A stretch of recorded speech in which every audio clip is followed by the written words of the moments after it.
Si Lawrence Taylor ay dating cardiologist sa Seattle, Washington, USA. Matapos ang 40 taong paglilingkod sa larangan ng medisina, nagpasya siyang magretiro kasama ang kanyang asawang si Ann, isang clinical biomedical research specialist. Plano nilang maglakbay sa Asia sa loob ng 3 buwan, isang paglalakbay na matagal na nilang pinangarap. Nagsimula sila sa Japan, nagpatuloy sa Taiwan, at sumunod sa Thailand. Maayos ang lahat hanggang sa makarating sila sa Phnom Penh, Cambodia. Dito, nagsimulang makaramdam si Lawrence ng matinding pagod at may kakaibang pakiramdam. Sa simula, mabigat lang ang kanyang dibdib at kulang siya sa enerhiya na inakala niyang bunga ng patuloy na paglalakbay. Napansin ni Ann ang pagbabago, ngunit naisip niyang ang mainit na panahon at pagkakaiba ng oras ang dahilan. Sa kabila nito, sinubukan pa rin ni Lawrence na sumama sa asawa sa pagbisita sa mga tourist spots ayon sa kanilang plano. Gayunpaman, pagkatapos ng bawat paglilibot, mas nagiging matamlay at tahimik si Lawrence. Nag-alala si Ann, ngunit pinakalma siya ni Lawrence na magiging maayos ang lahat kapag nakapagpahinga na siya. Isang gabi sa kanilang hotel sa Phnom Penh, sinabi ni Lawrence na hindi siya maganda ang pakiramdam. Dali-daling humingi ng tulong si Ann sa receptionist upang tumawag ng ambulansya. Agad silang dinala sa isang internasyonal na ospital sa sentro ng lungsod. Walang masabi, sa mga pasilidad ng ospital, mabilis ang pagtanggap ng mga kawani. Matapos magsagawa ng ilang pangunahing pagsusuri, nagpasya ang mga doktor doon na walang senyales ng myocardial infarction si Lawrence. Ayon sa kanila, ito ay simpleng kondisyon lamang ng pagkabalisa dahil sa stress o pagbabago sa lifestyle. Nagreseta sila ng gamot para sa pagpapaluwag ng ugat at nagpayo sa pasyente na magpahinga. Nang tanungin ni Ann tungkol sa angiogram o pagsusuri sa enzyme sa puso, umiling lamang ang doktor at sinabing hindi na kailangan para sa kaso ni Lawrence. Hindi na paniwala ni Ann ang mga ito, kahit na isa siyang clinical research physician sa loob ng mahigit 20 taon. Pagbalik sa hotel, hindi siya makatulog. Pinagmamasdan niya ang kanyang asawa na pilit nagpapahinga, ngunit ang mga ipinapakita nitong sintomas ay nagpapabigat sa kanyang kalooban. Naalala niya ang mga pasyente na nagpakita ng parehong sintomas na kadalasan ay nagtatapos sa malubhang kalalabasan kung hindi agad na agapan. Dahil sa kanyang likas na kaalaman at matagal ng karanasan sa medisina, alam ni Ann na may maling nangyayari. Kinaumagahan, mahina pa rin si Lawrence at ayaw nang umalis sa silid. Kinansela nila ang lahat ng plano sa Phnom Penh. Ginugol ni Ann ang buong araw sa tabi ng asawa, pinagmamasdan at itinatala ang mga sintomas. Bagamat pilit pa ring ngumingiti si Lawrence, ramdam ni Ann na itinatago niya ang matinding pagkapagod. Lumalaki ang kanyang pag-aalala sa bawat oras. Hindi siya makontak ng sinumang doktor sa US dahil sa pagkakaiba ng time zone at dahil hindi ito maituturing na emergency na maaaring i-coordinate mula sa malayo. Pagsapit ng gabi, nakatulog si Lawrence ngunit hindi mapakali. Binuksan ni Ann ang laptop at naghanap sa lahat ng dako. Ang lahat ng resulta ay nagtuturo sa kanya sa mga pamilyar na opsyon tulad ng Japan, South Korea o Singapore.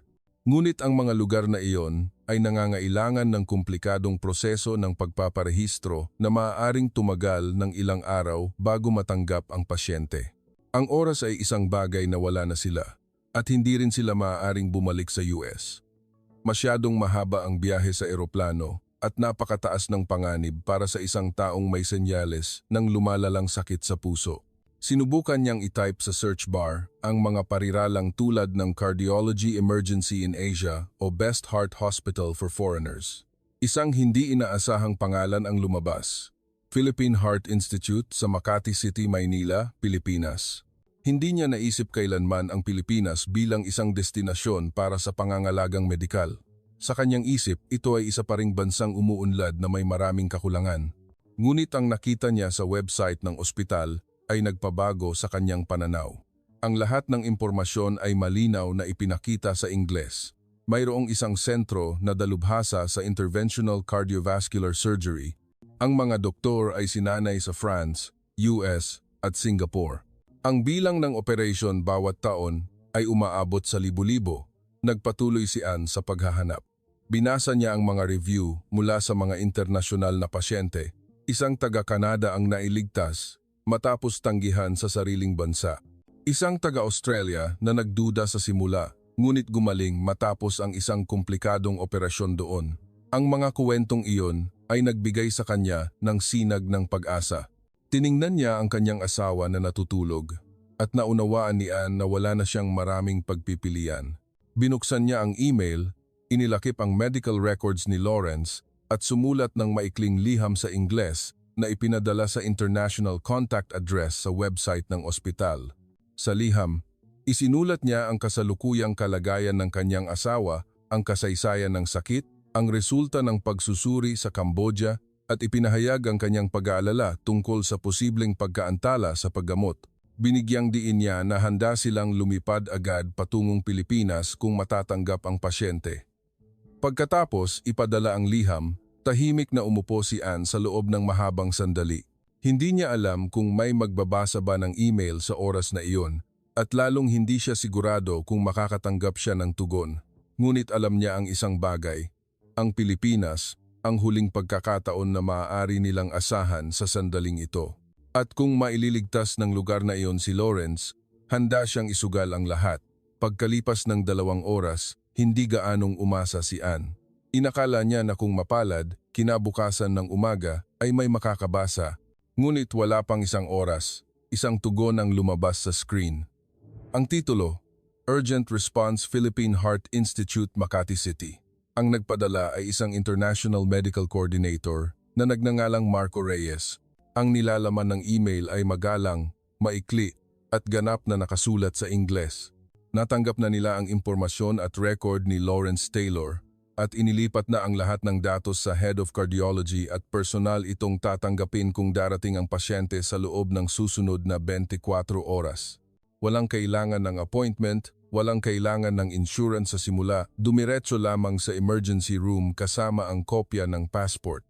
Sa huling bahagi ng liham, nakasulat, handa kaming tumulong sa bawat hakbang. 2 beses binasa ni Anne ang liham at tiningnan ang kanyang asawa na natutulog dahil sa pagod. Hindi ito ang oras para mag-atubili. Sa loob ng 15 minuto, nag-book siya ng flight mula Phnom Penh patungong Makati City, ang pinakaunang biyahe kinabukasan ng umaga.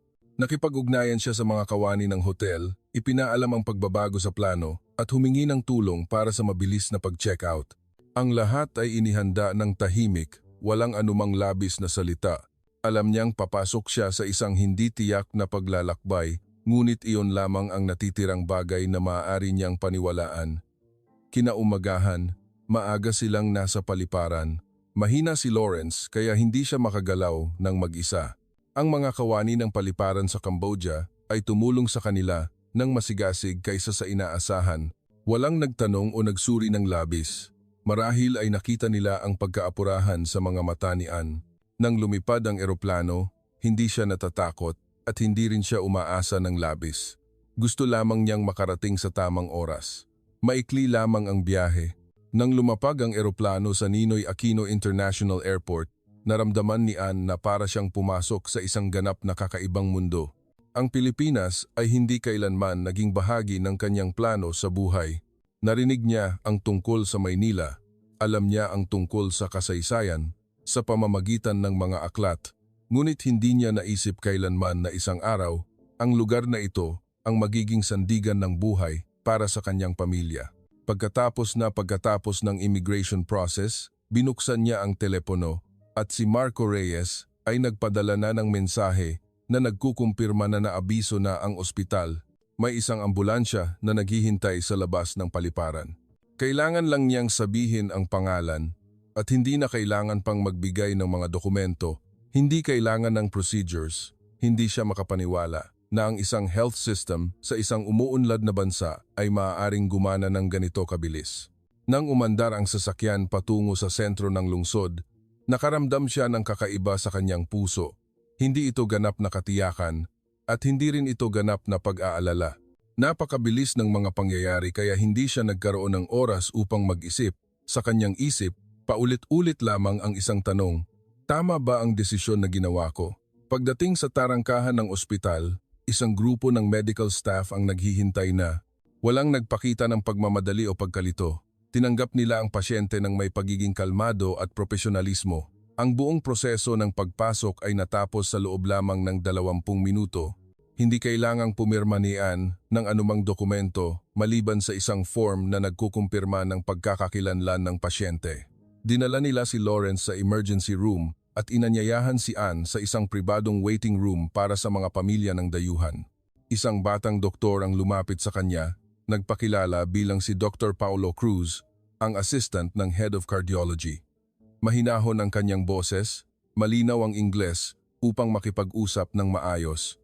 Ipinaliwanag niya na isasagawa nila ang lahat ng espesyalistang pagsusuri sa araw na iyon, kabilang ang coronary angiography, electrocardiogram, echocardiogram, at pagsusuri ng cardiac enzyme. Magkakaroon ng resulta sa loob ng ilang oras. Kung kailangan ng interbensyon, agad silang magpapaalam upang humingi ng pahintulot para sa operasyon. Tumango si Ann at wala nang sinabing anuman. Alam niya ang prosesong iyon, nasaksihan niya ang daan-daang kaso ng sakit sa puso sa kanyang karera.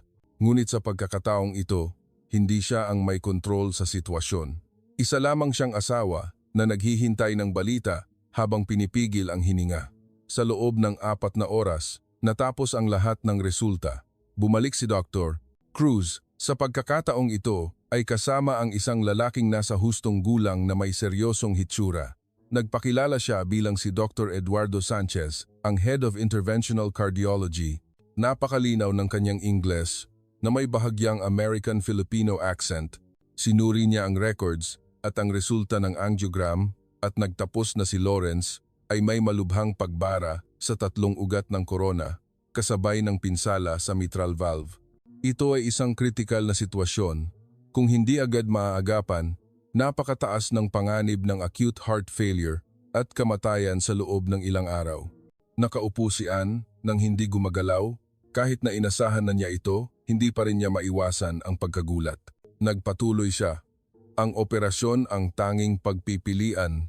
Tatagal ang operasyon ng humigit kumulang 14 na oras, kabilang ang coronary artery bypass grafting at artificial valve replacement. Handa na kami, kailangan lang namin ang pahintulot ng pamilya. Tungkol sa gastos, iminungkahi niyang makipag-usap ng pribado sa International Coordination Office. Ngunit idiniin niya na hindi maghihintay ang ospital ng insurance bago mag-intervene dahil ang buhay ang top priority. Naramdaman ni Ann na parang may bumara sa kanyang lalamunan. Sa loob ng 30 taon sa larangan ng medisina sa US, hindi pa siya nakarinig ng doktor na nagsabi ng ganyang pahayag. Ang bawat operasyon ay kadalasang isang serye ng pag-check, paghahambing, pagsusuri, procedures, garantiya at pirma. Dito, sa isang bansa na halos wala siyang alam, kaya nilang magdesisyon ng napakabilis at determinado. Tinanong ni Dr. Sanchez kung gusto niyang tingnan ang mga indices o ang mga imahe ng resulta. Tumango si Ann. Binuksan niya ang computer, ipinakita ang bawat bahagi gamit ang technical language, ngunit madaling maunawaan. Tiningnan niya ang graph, ang baradong ugat, ang larawan ng mitral valve na hindi naganap na nagsasara. Ang lahat ay napakalinaw, wala nang dapat pagdudahan. Nagpasalamat siya sa doktor at humingi ng pahintulot na tawagan ang kanilang anak na lalaki. Habang papalabas, bigla siyang tumigil. Dati, inisip niya na walang bansang makakapaniwala sa kanya upang ipagkatiwala ang buhay ng kanyang asawa maliban sa US.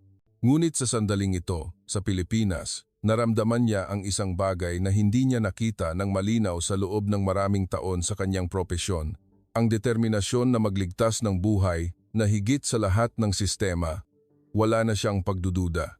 Alam niyang tama ang kanyang pinili. Lumabas si Ann sa specialized treatment room nang may mabigat ngunit determinadong kalooban, wala nang dapat pag-isipan pa. Napakalinaw ng mga ebidensyang medikal at ang diagnosis mula sa team ng doktor sa Pilipinas ay lubos na tumugma sa kanyang kutob. Mula nang magsimulang magpakita ng sintomas si Lawrence, nagduda siya, nag-atubili dahil sa pagkakaiba ng wika, kultura at maging ang hindi nakikitang prejudice mula sa maraming taong pagtatrabaho sa isang maunlad na health system. Ngunit pagkatapos ng nangyari sa loob ng wala pang 24 oras, wala nang dahilan si Ann para tumalikod. Bumalik siya sa International Coordination Area upang gawin ang mga procedures para sa paghahanda sa operasyon. Si Marco Reyes, Ang coordinator na nagpadala ng unang email response ang sumalubong sa kanya. Ipinaliwanag niya ng maikli sa Ingles na isasagawa ng ospital ang lahat ng kinakailangang paghahanda bago ang operasyon. Hindi siya kailangang pumirma ng anuman maliban sa isang standard na medical commitment form. Sinabi rin niya na dadalhin si Lawrence sa pre-anesthesia area sa hapong iyon at handa na ang surgical team sa maagang oras ng kinabukasan. Ang tanging tanong na nagpabigla kay Ann sa huling sandali ay hindi tungkol sa medisina kundi sa insurance. Tumawag siya sa US upang makipag-ugnayan sa pribadong insurance company na pinagkakatiwalaan ng kanilang pamilya sa loob ng mahigit 20 taon. Ang tao sa kabilang linya ay sumagot ng may pag-aatubili na ang Pilipinas ay hindi kasama sa network ng kanilang mga affiliated hospital. Kung gusto nilang mabayaran, kailangang dalhin ang pasyente pabalik sa Seattle o kahit man lang sa isang ospital sa Singapore o Japan. Idiniin ni Ann na imposible iyon, ngunit inulit lamang ng kawani ang patakaran, procedures, limitasyon sa geographical area, validity, at oras ng pagsusuri. Hindi man lang nila tinanong kung ano ang kalagayan ng pasyente. Pinutol ni Ann ang tawag, hindi dahil sa galit kundi dahil sa labis na pagod. Naisip niya, kung mabuhay si Lawrence upang makabalik sa US, iyon na ang pinakamalaking swerte. Ang problema sa insurance ay maaari nang ayusin mamaya. Sa ngayon, ang tanging kailangan niyang gawin ay panatilihing buhay ang kanyang asawa pagkatapos ng operasyon. Pagbalik sa patient room, nakita niya si Lawrence na gising pa. Tinanong siya nito tungkol sa kanyang huling desisyon. Sa mga mata na pamilyar sa kanya sa loob ng maraming dekada ng pagsasama, mga mata na walang pagdududa, kailangan lang ng kumpirmasyon. Maikli siyang sumagot, mananatili tayo rito. Alam nila ang ginagawa nila. Wala nang sinabing anuman si Lawrence. May mga pagkakataon na ang tiwala ay hindi kailangang ipaliwanag ng dahilan. Nang hapong iyon, sinimulan ng team ng doktor ang mga espesyalistang hakbang ng paghahanda. Ilang anesthesiologist ang dumating upang magbigay ng konsultasyon tungkol sa mga panganib at proseso ng pagsubaybay. Ipinaliwanag nila ng detalyado ang bawat detalye ng dahan-dahan nang walang pinalampas na anumang impormasyon. Tahimik na hinangaan ni Ann ang paraan ng kanilang pagtatrabaho nang naaayon sa professional standard habang pinapanatili ang isang magiliw at taos-pusong saloobin. Bagamat siya ay isang profesional, hindi nila siya tinrato bilang isang taong alam na ang lahat, ngunit ipinaliwanag pa rin na parang nakikipag-usap sila sa isang ordinaryong miyembro ng pamilya ng pasyente. Hindi siya naiinis. Sa halip, iyon ay isang paggalang na bihira niyang natanggap sa mga lugar na pinagtatrabahuhan niya. Nang gabing iyon, tinawagan niya ang dalawa nilang anak na nakatira sa Chicago at Los Angeles. Ikinuwento niya ng maikli ang sitwasyon at ang desisyon na magpa-opera sa Pilipinas. Sa simula, pareho silang nagulat. Hindi nila inakala kailanman na ang kanilang ama ay ooperahan sa puso sa isang lugar na halos kalahati ng mundo ang layo mula sa US. Ngunit nang marinig nila ang kwento ng kanilang ina tungkol sa team ng doktor, ang bilis ng diagnosis, ang pagiging proactive sa koordinasyon at ang diwa ng paglalagay sa buhay ng pasyente sa unahan, unti-unting kumalma ang dalawang anak. Tinanong nila, sumang-ayon ba si tatay? At sumagot si Ann, nagtiwala si tatay kay inay at nagtiwala si inay sa lugar na ito. Nagkasundo silang tatlo na hindi nila bibigyan ng presyon ang desisyon tungkol sa gastos sa oras ng emergency. Kung kailangan nilang umutang, magbenta ng ari-arian o anuman ang kailangan nilang gawin sa hinaharap basta't mabuhay si Lawrence. Iyon ang pinakamahalaga. Sinabi ng dalawang anak na mag-aayos sila upang lumipad patungong Pilipinas pagkatapos ng operasyon ng kanilang ama. Tumango si Ann habang lumuluha. Sa unang pagkakataon sa loob ng maraming araw, gumaan ng bahagya ang kanyang pakiramdam. Kinabukasan ng umaga, natapos ang lahat ng paghahanda bago mag-alas 8 ng umaga. Ang operasyon ay itinakda para sa alas 9 ng umaga. Dinala si Lawrence sa operating room sa ilalim ng sabay-sabay na koordinasyon ng isang team na may mahigit 20 tao. Si Dr.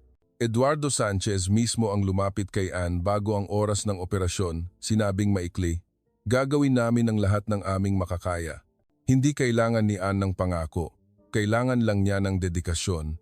At iyon ay naipakita sa pamamagitan ng bawat konkretong aksyon sa loob ng nakaraang 2 araw. Umupo si Ann sa waiting room at tiningnan ang orasan habang lumilipas ang bawat minuto. Hindi siya nagdarasal, hindi siya umiiyak, hindi siya bumabagsak.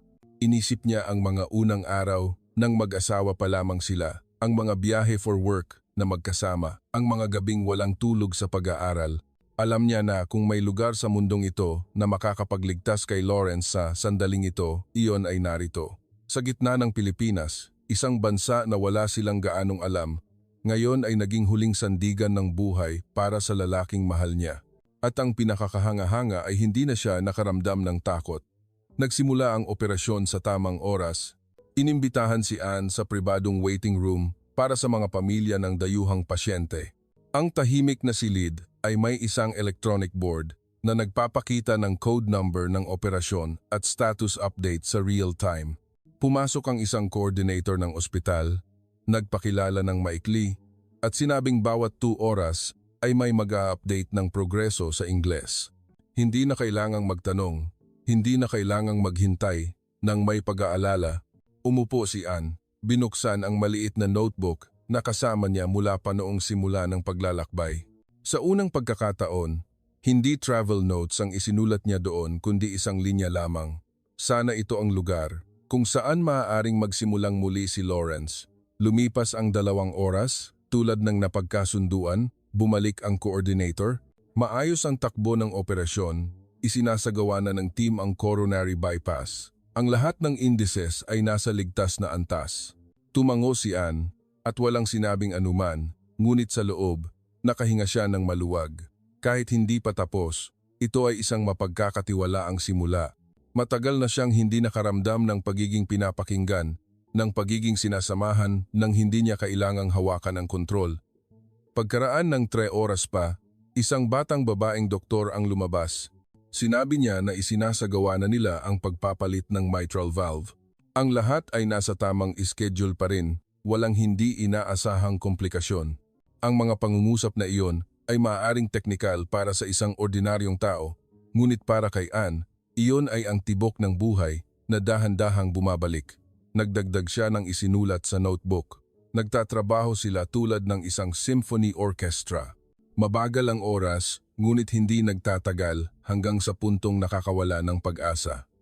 Sa bawat pagtanggap ng update, naramdaman niya na hindi siya nag-iisa sa kakaibang lugar na ito. Pagkatapos ng halos 12 oras, lumabas si Dr. Eduardo Sanchez sa pintuan ng waiting room. Ngumiti siya ng bahagya at sinabing, tagumpay ang operasyon. Inililipat na ang pasyente sa recovery room. Tumayo si Ann nang hindi na nagtanong pa. Sapat na ang isang pangungusap na iyon, sapat na upang malaman niya na nalampasan ni Lawrence ang pinakamalaking pagsubok sa kanyang buhay.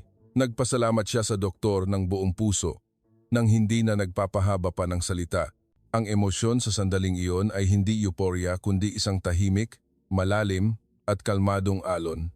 Tulad ng pakiramdam ng isang tao na nakatayo sa harap ng dagat pagkatapos ng bagyo, hindi sumisigaw, gusto lang tumayo, ng matagal. Nang pinayagan siyang pumasok sa recovery room, hindi nagulat si Ann nang makita ang lahat na pinamamahalaan sa ilalim ng isang malinaw na sistema. Ang bawat kama ay may sariling monitoring machine, may nurse na naka-duty sa bawat shift at patuloy na ina-update ang monitoring board. Isang nurse ang lumapit, nagpakilala sa Ingles at ipinaliwanag ng detalyado ang kasalukuyang kalagayan ni Lawrence. Ang lahat ng indices ay maayos at susubaybayan ng husto ang pasyente sa loob ng unang 48 oras. Kung walang komplikasyon, ililipat siya sa intensive recovery room. Nakikinig ng maigi si Ann, nagtanong ng ilang technical details at nakatanggap ng malinaw na sagot, hindi paligoy-ligoy. Noong gabi, umupo siya sa labas ng recovery room hallway, naalala ang mga pangyayari sa nakaraang mga araw. Mula sa isang hindi tiyak na pananakit ng dibdib sa Phnom Penh hanggang sa isang dol sa oras na major surgery sa Pilipinas, mula sa katahimikan at kawalang pakialam ng International Hospital sa Cambodia hanggang sa dedikasyon at maayos na koordinasyon ng team ng doktor at nurse dito. Napakabilis ng mga pangyayari ngunit hindi ito minadali. Ang bawat desisyon ay dumating sa tamang oras, hindi na antala ng procedures o protocols. Tumawag siya sa kanyang anak na lalaki sa US, ikinuwento ng maikli, na ipasa ni tatay ang operasyon, maayos ang lahat. Tumahimik sandali ang kabilang linya bago lumabas ang isang mahinang pagbuntong hininga. Narinig niya ang boses ng kanyang anak na babae, "Salamat, inay. Salamat at hindi ka umalis." Sumagot lamang si Anne. Alam ni inay na ginawa niya ang tama. Wala na siyang idinagdag pa. Ang kanyang pamilya, bagamat kalahati ng mundo ang layo, ay naramdaman ang katatagan sa bawat salita na sinabi ng kanilang ina. Kinaumagahan, nagsimulang magpakita ng reaksyon si Lawrence sa tawag. Dumating ang mga doktor upang mag-check. Itinala ng mga nurse ang buong proseso na isinasagawa ng maayos.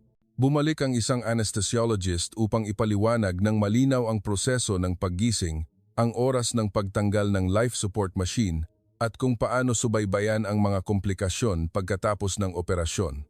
Walang pinalampas na anuman. Nakikinig si Anne, hindi lamang bilang isang asawa, kundi bilang isang taong tumayo sa posisyong iyon sa loob ng maraming dekada.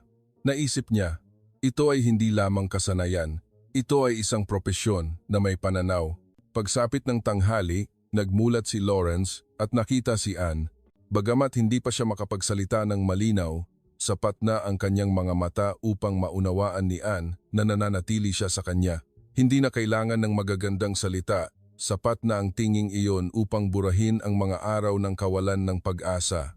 Umupo si Anne, kinuha ang maliit na notebook mula sa bulsa at nagdagdag ng isang linya, "Nakalampas na kami sa bagyo." Nang hapong iyon, isang nurse ang nagbigay sa kanya ng detalyadong information sheet tungkol sa proseso ng recovery. Ang material ay nakaimprenta sa 2 wika.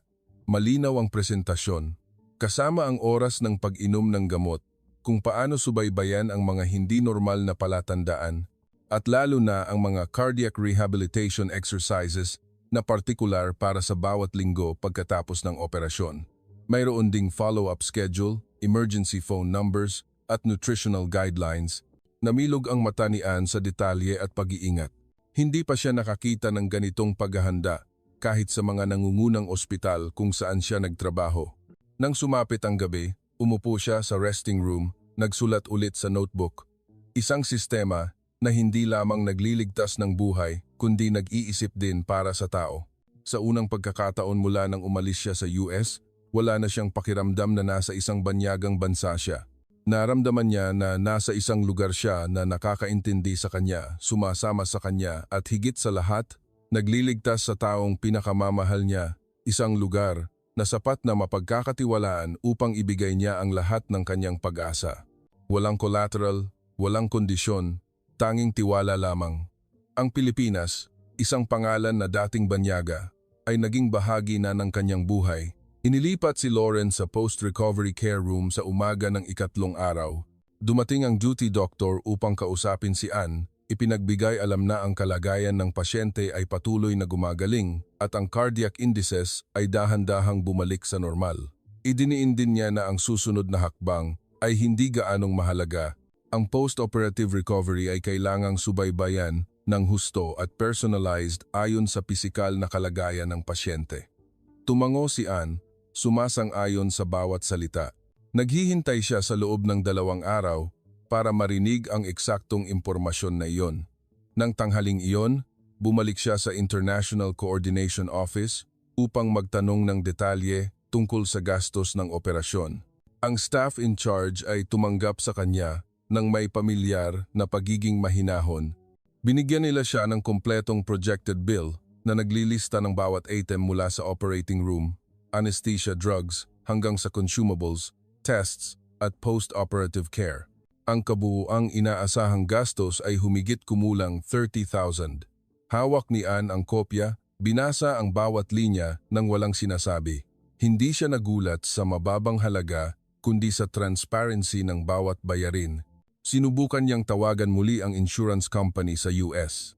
Sa pagkakataong ito, isa namang ibang kawani ang sumagot. Matapos marinig ang muling paglalahad ng proseso ng paggamot sa Pilipinas, sumagot ang taong iyon na ang file ay nasa proseso pa rin ng pagsusuri. Kailangan nila ng mas maraming oras upang suriin ang kalidad ng ospital Ikumpara ito sa kinikilalang International Medical Network at patunayan ang validity ng operasyon.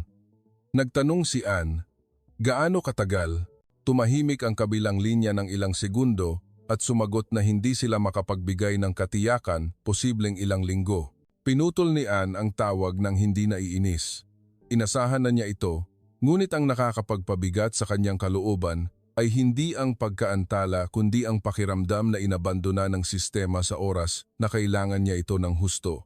Iniisip niya ang halaga ng pera na binayaran nila ni Lawrence para sa insurance sa loob ng 30 taon, ang makakapal na kontrata, ang maliliit na regulasyon, hanggang sa bawat linya ng teksto, lahat ay tila idinisenyo upang pahinain ang loob ng tao kapag kailangan na itong gamitin. Pagkatapos, nakipag-ugnayan siya sa isang kakilala sa industriya, isang health insurance broker na nakatrabaho niya noong nasa ospital pa siya. Nakikinig ito at nagtanong pabalik kung bakit hindi nila dinala si Lawrence pabalik sa US sa simula pa lang. Nang ipaliwanag ni Anne na hindi sapat ang lakas ng pasyente upang lumipad, nagpatuloy ito, pero sana pinili niyo ang isang lugar na nasa affiliated list tulad ng Singapore para mabayaran kayo. Tumahimik si Anne ng ilang segundo at sumagot lamang ng isang pangungusap.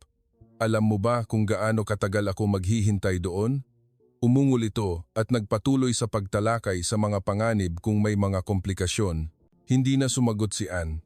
Mula nang dumating siya sa Pilipinas, walang sinuman dito ang nagbanggit ng salitang panganib ng may banta. Ang pinag-uusapan lang nila ay solusyon at agarang aksyon. Malinaw niyang nakita ang pagkakaiba sa paraan ng pag-unawa ng mga tao sa medisina. Ang isang panig ay isang sistema na kinokontrol ng mga clause. Ang isang panig ay mga taong humaharap sa buhay at kamatayan. Nang bumalik siya sa patient room noong gabi, ikinuwento niya kay Lawrence ang buong pangyayari. Tahimik siyang nakinig, walang sinabing anuman. Nakita niya ang mga mata nito, ang mga mata na pamilyar sa loob ng maraming taon. Nasa pagkakataong ito ay may halong pagod at gaan ng pakiramdam. Alam niyang nalampasan na niya ang krisis, ngunit naunawaan din niya ang kawalang katwiran na kinakaharap ng kanyang asawa. Ang isang taong nagtrabaho sa sistema ay hinarap ng hirap ng sistema sa pinakakritikal na oras. Kinabukasan, pumunta siya kay Dr. Eduardo Sanchez at sinabing isagawa na ng ospital ang lahat ng kinakailangang hakbang sa recovery. Kung hindi magbabayad ang insurance, sila na ang bahala. Sumagot lamang siya ng maikli. Ayaw naming mag-alala ka pa tungkol diyan sa ngayon. Ang pangungusap na iyon ay halos nagpaiyak kay Anne. Sa loob ng 30 taon sa kanyang propesyon sa US, hindi pa siya nakarinig ng doktor na nagsabi ng ganyang bagay sa isang pasyente o miyembro ng pamilya. Sa lahat ng dako, sa anumang sitwasyon, palaging nagtatanong muna ang mga tao tungkol sa gastos, tungkol sa kakayahan na magbayad, tungkol sa pahintulot ng insurance company. Si Marco Reyes, ang international coordinator, ay nakipagkita kay Anne kinabukasan upang linawin pa ang tungkol sa gastos. Sinabi niya na kung kinakailangan, maaaring maging flexible ang ospital sa mga paraan ng pagbabayad kahit na hatiin ito sa maraming installments o maghintay ng kumpirmasyon mula sa US insurance bago bayaran ng buo. Direktang nagtanong si Anne kung magdudulot ba iyon ng anumang hirap sa ospital. Ngumiti lang si Marco ng bahagya. Marami na kaming natanggap na ganitong kaso. Ang pinakamahalaga ay nailigtas ang pasyente. Tumawag si Anne sa US muli. Sa pagkakataong ito ay sa kanyang anak na lalaki. Sinabi niya, nang maikli na uunahan na niya ang pagbabayad ng buong gastos mula sa kanilang savings account at hindi na siya maghihintay pa sa insurance. Agad na sumuporta ang kanyang anak. Gawin mo lang ang lahat ng kailangan para gumaling si tatay, kami na ang bahala sa natitira. Ngumiti siya ng bahagya. Alam niyang hindi siya nag-iisa. Kinaumagahan, isang nurse ang nagdala sa kanya ng rehabilitation plan ni Lawrence. Ang lahat ay hinati ayon sa linggo na may pagsasaayos depende sa aktwal na kakayahan. Maingat niyang binasa ang bawat linya at tumango bilang kumpirmasyon. Sa sandaling iyon, napagtanto niya na hindi na siya nalulunod sa paikot-ikot na proseso ng procedures, gastos o paghuhusga. Ngayon, ang lahat ng desisyon ay para sa buhay, hindi dahil sa clause. Nang magsimula si Lawrence sa mga unang hakbang sa proseso ng recovery, tumayo si Anne sa tabi niya, hindi bilang isang nag-aalalang asawa kundi bilang isang taong nakagawa ng tamang pagpili. Ang Pilipinas ay hindi kasama sa list na kinikilala ng US Insurance, ngunit ito ang nag-iisang lugar na naglagay sa buhay ng kanyang asawa sa unahan nang hindi humihingi ng anumang patunay. Nagdagdag siya ng isang linya sa kanyang notebook. May mga bagay na mas mahalaga kaysa sa kontrata. Sa ika-7 araw pagkatapos ng operasyon, nagsimula ng makaupo ng mag-isa si Lawrence at nagsagawa ng mga unang breathing exercises sa ilalim ng gabay ng nurse. Ang bawat maliit na paggalaw ay maingat na sinubaybayan. Ang bawat bahagyang pagbabago ay detalyadong itinala. Naroroon si Ann sa halos lahat ng check-up, sabay na nagmamasid at natututo muli ng post-operative care na dati ay ginagawa niya lamang sa mga pasyente, hindi pa niya naranasan sa kanyang asawa. Isang araw pagkatapos noon, dumating si Dr. Eduardo Sanchez sa patient room, dala ang resulta ng bagong tests at x-ray. Sinabi niya na ang recovery ni Lawrence ay mas mabilis kaysa sa inaasahan. Ang 3 bypass vessels ay maayos ang daloy at ang ejection fraction ng puso ay malinaw na bumuti. Ang artificial valve ay gumagana rin ng matatag. Idinagdag niya na kung magpapatuloy ang paggaling, maaaring ma-discharge si Lawrence sa loob ng 3 linggo. Tahimik na tumango si Ann, puno ng pasasalamat. Nang hapong iyon, nakatanggap siya ng email mula sa kanyang anak na babae na nagpapaalam na nag-book na sila ng flight. Lilipad ang 2 anak patungong Pilipinas sa simula ng susunod na linggo. Paulit-ulit niyang binasa ang email na antig sa pag-iisip ng sandali ng muling pagsasama-sama ng pamilya. Sa mismong lugar na hindi niya inakalang tatapakan niya, sumagot siya ng isang linya. Maayos ang recovery ni tatay, magugulat kayo pagdating ninyo. Sa mga sumunod na araw, ginugol ni Ann ang karamihan sa kanyang oras sa ospital, hindi lamang upang alagaan ang kanyang asawa, kundi upang matuto pa tungkol sa lugar na nagligtas sa buhay niya. Nagsimula siyang makipag-usap sa iba pang mga doktor, inalam ang proseso ng pagsasanay, ang internal system, at kung paano ang koordinasyon sa pagitan ng iba't ibang department. Ang bawat isa ay nagbahagi sa kanya ng may pagiging bukas, ng walang pagtatago o pagpipigil. Lalo siyang humanga sa paraan ng pagtatrabaho ng lahat sa ospital, walang matibay na pader sa pagitan ng professional at administrative, sa pagitan ng nurse at doktor, sa pagitan ng coordinator at technician. Alam ng bawat isa ang kanilang papel, ngunit handa silang tulungan ang iba anumang oras. Minsan, habang nakaupo sa waiting room malapit sa rehabilitation department, nagkataon na nakipag-usap siya sa isang matandang babae na taga-Germany. Ikinuwento nito na ang kanyang asawa ay tinanggihan ng operasyon sa Berlin dahil sa sobrang taas ng panganib, ngunit dito ay tinanggap at nailigtas. Sinabi niya na mahigit 1 buwan na siya sa Pilipinas at sa panahong iyon, ang pinakanakagulat sa kanya ay hindi ang modernong kagamitan o high-tech na skills, kundi ang paraan ng pangangalaga ng mga tao sa isa't isa. Tiningnan nila ang aking asawa bilang isang miyembro ng pamilya, walang nagsabi na ito ay isang mahirap na kaso o malaking panganib. Sinabi lang nila na gagawin namin ang lahat ng aming makakaya. Tumango si Ann, pamilyar ang kwentong iyon, katulad ng naranasan nila ni Lawrence araw-araw, oras-oras. Pagkatapos, nagsimula siyang magmasid ng mas marami, hindi lamang sa international patient area, kundi maging sa mga ward para sa mga lokal na pasyente. Nakita niya ang isang matandang lalaki mula sa probinsya na inakay ng kanyang anak na babae para sa follow-up check-up pagkatapos ng operasyon sa valve. Nagsasalita sila ng Tagalog na hindi niya naintindihan, ngunit nabasa niya ang mga mata. Iyon ay mga mata ng pasasalamat, ng tiwala. Ang mga bagay na iyon ay higit sa lahat ng hadlang sa wika. Nang dumating ang 2 anak sa ospital, nakakapagsalita na ulit si Lawrence, bagamat mahina pa ang boses. Niyakap ng anak na babae ang ama, habang ang anak na lalaki ay tumayo at tinitigan ng ama ng matagal, namumula ang mga mata. Ipinakilala ni Ann sa kanyang mga anak si Dr. Eduardo Sanchez, ang coordinator na si Marco Reyes, at maging ang head nurse na direktang nag-alaga kay Lawrence sa loob ng nakaraang 2 linggo. Yumuko ang kanyang mga anak sa bawat isa, hindi maitago ang kanilang damdamin. Ngumiti lamang sila. Sinabing ginagawa lang nila ang kanilang normal na trabaho. Noong gabi, nag-usap ang buong pamilya sa patient room nang walang tigil. Ikinuwento ni Ann mula sa simula. Mula nang magsimulang sumakit ang dibdib ni Lawrence sa Cambodia, ang mga araw ng pagkalito ng walang nakikinig hanggang sa desisyon na pumunta sa Pilipinas. Ikinuwento niya ang bawat detalye tungkol sa unang email, tungkol sa ambulansya mula sa paliparan, tungkol sa pagtawag sa kanya ng doktor sa waiting room pagkatapos ng operasyon. Ang bawat salita ay nagpatahimik sa kanyang mga anak. Sinabi ng anak na lalaki, "Hindi ko inakala kailanman na kaya pala ng Pilipinas na gawin ang ganito." Ngumiti si Anne. Ako rin. Kinabukasan, inilipat si Lawrence sa isang pribadong room upang simulan ang opisyal na rehabilitation program. Isang physical therapist ang dumating upang makipagkita sa pamilya, nagpresenta ng detalyadong plano para sa susunod na 3 linggo.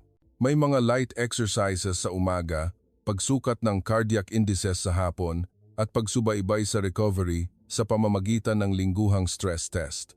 Ang bawat hakbang ay itinala, may support staff, at ang pinakamahalaga ay inaayos ito ng flexible ayon sa aktwal na reaksyon ng pasyente. Nagulat si Anne nang makita na dito, hindi sila sumusunod sa isang nakapirming curriculum, kundi batay palagi sa individual na kalagayan. Nakita niya na ito ay katulad ng treatment philosophy na matagal na niyang sinundan sa US, personalized medicine. Ngunit ang pagkakaiba ay dito, hindi lamang ito nakasulat sa mga research papers o scientific conferences, kundi isinasagawa talaga ito araw-araw, oras-oras. Tinawagan niya ang isang dating kasamahan sa Seattle at ikinuwento ang mga nangyayari. Matagal itong natahimik bago nagtanong, "Hindi ba tayo masyadong mayabang?" Hindi agad sumagot si Anne, ngunit alam niya sa kanyang puso na ang tanong na iyon ay ang simula ng pagbabago sa perspective. Hindi dahil mahina ang US health system, kundi dahil matagal na silang naniniwala na mayroon lamang isang standard na susundin. Nang maisagawa ni Lawrence ang unang hakbang sa exercise program ng walang tulong, biglang natahimik ang buong silid. Nagniningning ang ngiti ng nurse. Nagtala si Anne ng isang bagong linya sa notebook. "Bumabalik kami mula sa isang lugar na dating napakabanyaga." Ang Pilipinas ay hindi lamang ang lugar na nagligtas sa kanyang asawa, kundi ang lugar din na tumulong sa kanilang pamilya na tingnan ang mundo mula sa ibang perspective, kung saan ang kindness at expertise ay hindi na limitado ng mga hangganan ng bansa. Ang 3 linggo sa ospital ay lumipas sa malinaw na pagbabago. Nakakaupo na si Lawrence ng mag-isa at nakakasabay na kumain kasama ang kanyang asawa at mga anak. Ang tibok ng puso ay matatag. Ang paghinga ay hindi na mabilis. Ang oxygen level ay nananatiling steady. Ang physical therapy exercises ay isinasagawa pa rin tuwing umaga habang ang mga doktor ay nagpapalit-palitan sa pagbisita ng 3 beses sa isang araw. Pinagmamasdan ni Anne ang bawat pagbabago, tahimik na nagtatala nang walang pinalalampas na anumang detalye. Hindi lamang siya isang asawa na nag-aalaga sa kanyang asawa, kundi isang taong natututo muli ng tiwala sa kanyang propesyon sa pamamagitan ng sarili niyang karanasan. Ang kanyang mga anak ay nasanay na sa panandaliang buhay sa Pilipinas. Madalas silang nagtatanong sa mga nurse, nag-aalam tungkol sa treatment methods at kung paano suportahan ang pasyente pagkatapos ng operasyon.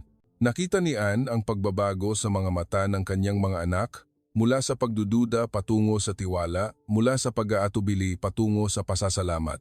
Minsan, bumulong ang kanyang anak na babae nang mag-usap sila sa hallway. "Hindi ko inakala na ganito pala kadetalyado ang lahat dito.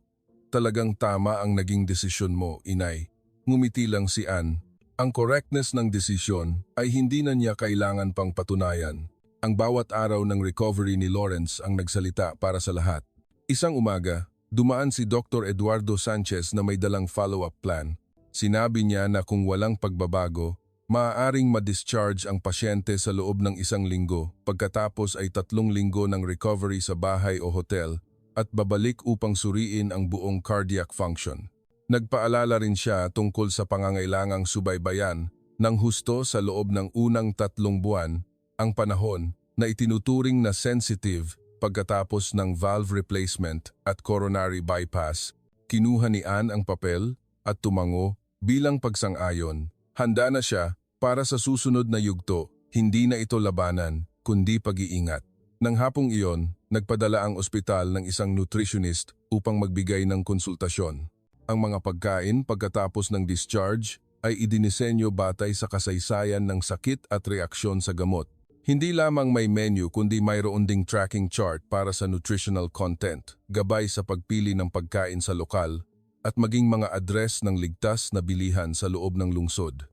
Napamangha si Ann, sa US, nakatrabaho niya ang mga nutritionist, ngunit hindi pa siya nakakita ng sinuman na proactively tumulong sa isang dayuhang pasyente ng ganito kadetalyado.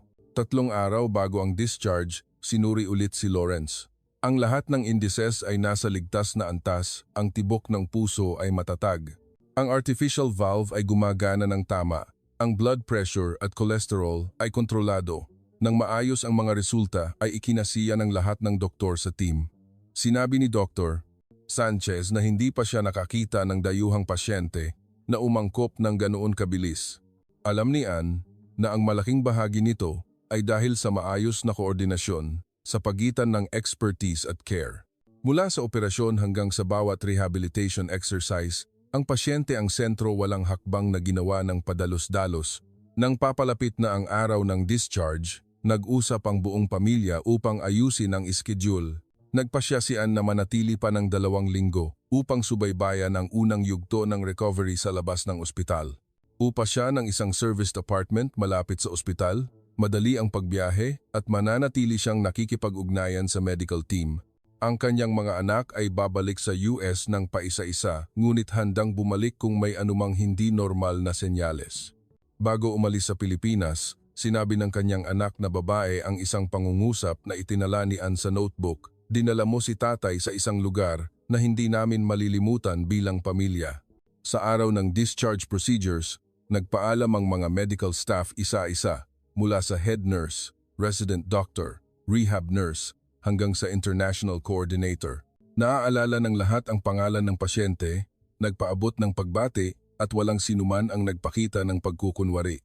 Tahimik na inimpake ni Ann ang mga gamit, hawak ang kopya ng lahat ng medical records na inayos ng maayos at isinalin sa Ingles, kasama na ang isang sulat kamay na pasasalamat mula sa ospital na ipinadala sa kanilang pamilya bilang pagpapahalaga sa tiwala.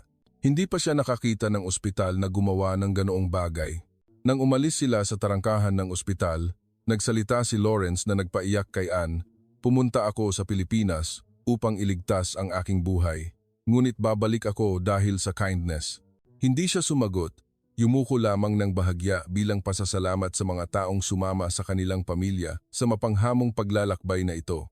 Pagkaraan ng 2 araw, sa maliit na apartment malapit sa ospital, sinimulan ni Lawrence ang mga unang maikling paglalakad. Sa bawat pagbabalik, itinatala niya sa kanyang sariling notebook ang oras, pakiramdam at tibok ng puso. Umupo si Ann sa tabi niya, inihambing ito sa standard chart na ibinigay ng doktor. Naramdaman niya na bumalik siya sa papel ng isang doktor, ngunit sa pagkakataong ito, hindi na siya ang nagbibigay ng order kundi ang kasama. Sama-sama silang naglalakad sa paligid ng neighborhood tuwing umaga. Dadaan sila sa isang maliit na coffee shop, o order ng 2 basong mainit na inumin, at tahimik na pinagmamasdan ang mga taong dumadaan. Sa bawat pagkakataon, naisip ni Ann ang kakaibang pagtatagpo na ang lugar na dating iniuugnay sa digmaan sa isip ng mga Amerikano, ngayon ay ang lugar kung saan natagpuan niya ang tiwala sa sangkatauhan, hindi sa pamamagitan ng mga slogan, kundi sa pamamagitan ng maliliit na aksyon araw-araw. Ang huling linggo sa Pilipinas ay lumipas sa bihira at tahimik na paraan. Ginugol ni Ann ang oras sa pagsusulat muli ng buong paglalakbay. Ipinadala ito sa ilang matatalik na kaibigan sa US. Ang mga kasamahan na nagduda, nagbabala o nagpaalala sa kanyang mag-ingat. Mabilis dumating ang unang tugon, nagkamali kami. Ang pangalawang tugon, maaari mo bang ibahagi ang impormasyon ng ospital na iyon? At ang pangatlong tugon mula sa isang senior surgeon, maaari bang mag-ayos ng isang professional exchange visit? Binasa ni Ann ang bawat linya, puno ng emosyon. Hindi dahil sa pagkilala kundi dahil alam niyang ang kanyang karanasan ay hindi nagtatapos doon. Kumakalat ito, nagbubukas ng isang bagong pag-uusap sa pagitan ng 2 mundo na tila hiwalay ngunit nagtatagpo sa iisang punto, ang pagnanais na magligtas ng buhay. At alam niyang nagsisimula pa lamang ang paglalakbay na iyon. 1 buwan pagkatapos na ma-discharge si Lawrence, naghanda ang buong pamilya upang bumalik sa US. Nang umagang iyon, inimpake ni Ann ang bawat maliit na bagay sa rented apartment, maingat na inayos ang mga medical documents, mga reseta at recovery journal ng kanyang asawa sa isang hiwalay na bag. Ang lahat ay handa na. Ang natitira na lang ay ang huling pamamaalam sa mga taong itinuring niyang pamilya sa Pilipinas. Sa ospital, naghihintay si Dr. Eduardo Sanchez sa kanyang opisina. Inanyayahan niya ang buong pamilya, binati sila para sa recovery result na higit sa inaasahan at inulit ang mahahalagang paalala sa loob ng unang 3 buwan pagkatapos ng operasyon. Pagkatapos, binigyan niya si Ann ng isang makapal na file na naglalaman ng lahat ng detalyadong medical records sa Ingles, kasama ang isang opisyal na referral letter para sa kanilang treating physician sa US. Sa huli, sinabi niya, "Kung kailangan mo ng anumang impormasyon mula sa amin, magpadala lang ng email at sasagutin namin ito sa loob ng 24 oras. Tumayo si Ann at nakipagkamay sa bawat isa. Mula kay Dr. Sanchez, Coordinator Marco Reyes hanggang sa nursing team na sumama sa kanila sa buong panahong iyon. Walang nagpaalam ng mahaba. Naunawaan ng lahat na may mga bagay na hindi kailangang sabihin ngunit mananatiling malalim sa puso. Pagdating sa sasakyan, lumingon si Lawrence sa gusali ng ospital sa huling pagkakataon. Sinabi niya na parang umaalis sila sa isang lugar na naging bahay, hindi lang isang lugar ng paggamot. Tahimik na hinawakan ni Ann ang kamay ng kanyang asawa na parang nagtatago ng isang bagay na pamilyar bago bumalik sa lumang mundo. Sa paliparan, mabilis na nangyari ang lahat ng procedures. Nang malaman ng mga kawani ng airline ang dahilan ng kanilang paglalakbay, nagbigay sila ng espesyal na tulong, inayos ang upuan upang maging komportable at nagbigay ng gabay kung paano subaybayan ang kalusugan sa buong biyahe. Isang flight attendant ang nakarinig tungkol sa proseso ng paggamot sa Pilipinas, natahimik sandali at pagkatapos ay nagsalita, "Filipino po ako at na-proud po ako nang marinig ko ito." Ang mahabang biyahe ay naging tahimik at maayos. Nang lumapag ang eroplano sa Seattle, tumingin si Lawrence sa bintana at bumulong, "Nakarating na tayo ulit." Tumango si Ann, ngunit alam niya sa kanyang puso na ang dala nila pabalik ay hindi lamang isang katawan na gumaling, kundi isang karanasan na nagpabago sa paraan ng kanilang pagtingin sa mundo. Sa US, naganap ang unang follow-up check-up pagkatapos ng 2 araw. Ang dating treating physician ni Lawrence ay binuklat ang bawat pahina ng records, maingat na binasa ang bawat index, imahe at post-operative report. Tumingin siya kay Ann at nagtanong, "Saan ginawa ang kasong ito?" Sumagot si Ann, "Sa Pilipinas, sa Philippine Heart Institute sa Makati City." Hindi agad nagsalita ang doktor. Pagkatapos ng ilang sandali, umiling siya ng bahagya. Talagang napakadetalyado nito. Wala akong idadagdag. Mabilis na kumalat ang balita tungkol sa kanilang medikal na paglalakbay sa professional community. Nakatanggap si Ann ng imbitasyon upang magbahagi sa isang regional medical conference at pagkatapos ay imbitasyon upang sumulat ng article para sa isang specialized medical journal. Sumang-ayon siya, hindi upang ikwento ang tungkol sa operasyon, kundi upang ikwento kung paano inilagay ng isang health system ang tao sa unahan ng lahat, maging ang kita, hadlang sa wika, o national prejudice. Malawak na ibinahagi ang article. Maraming dating kasamahan ang nagpadala ng pagbati at may ilang nagpahayag ng interes na pumunta sa Pilipinas para sa isang academic exchange. Isang miyembro ng board ng dating ospital ni Ann ang nagsabi na isinasaalang-alang nila ang posibilidad ng pakikipagtulungan sa mga medical center sa Southeast Asia. Binasa ni Ann ang mga mensaheng iyon nang may magkahalong emosyon. Hindi niya inisip na may ginawa siyang malaking bagay. Dinala lang niya ang kanyang asawa sa nag-iisang lugar na pumayag na iligtas siya ng walang anumang kondisyon. Ganap na gumaling si Lawrence pagkatapos ng 3 buwan. Bumalik siya sa kanyang ugali ng pagbabasa tuwing umaga, paglalakad tuwing hapon, at paglalaro ng chess sa mga kapitbahay tuwing weekend. Ngunit ang pinakamalinaw na pagkakaiba, ayon kay Ann, ay ang paraan ng pagsasalita niya tungkol sa Pilipinas, hindi bilang isang lugar na nagpagaling sa kanya, kundi bilang isang lugar na nagpabago sa paraan ng kanyang pagtingin sa medisina, sa mga tao, at sa tiwala. Isang gabi ng weekend, nag-dinner ang buong pamilya. Nagtanong ang anak na lalaki, "Tay, balak mo bang bumalik sa Pilipinas?" Tumawa si Lawrence nang walang pag-aatubili. "Hindi lang balak, nag-aaral na akong magtagalog." Nagtawanan ang lahat at lumipat sa pag-uusap tungkol sa mga pagkaing sinubukan nila sa Maynila, ang adobo, sinigang o halo-halo ang mga taong nakilala nila at ang kakaibang pakiramdam ng kaligtasan sa gitna ng isang ganap na banyagang lungsod. Tahimik na tiningnan ni Ann ang kanyang asawa at mga anak. Puno ng damdamin ang kanyang puso, puno ng mga bagay na hindi niya mailarawan. Hindi ito tagumpay laban sa kamatayan kundi ang paglaki ng isang pamilya. Paglaki dahil sa karanasan sa labas ng comfort zone, dahil sa pakikipag-ugnayan sa isang mundo na tila iba ngunit hindi inaasahang malapit. Pagkaraan ng ilang buwan, nakatanggap siya ng email mula kay Dr. Eduardo Sanchez.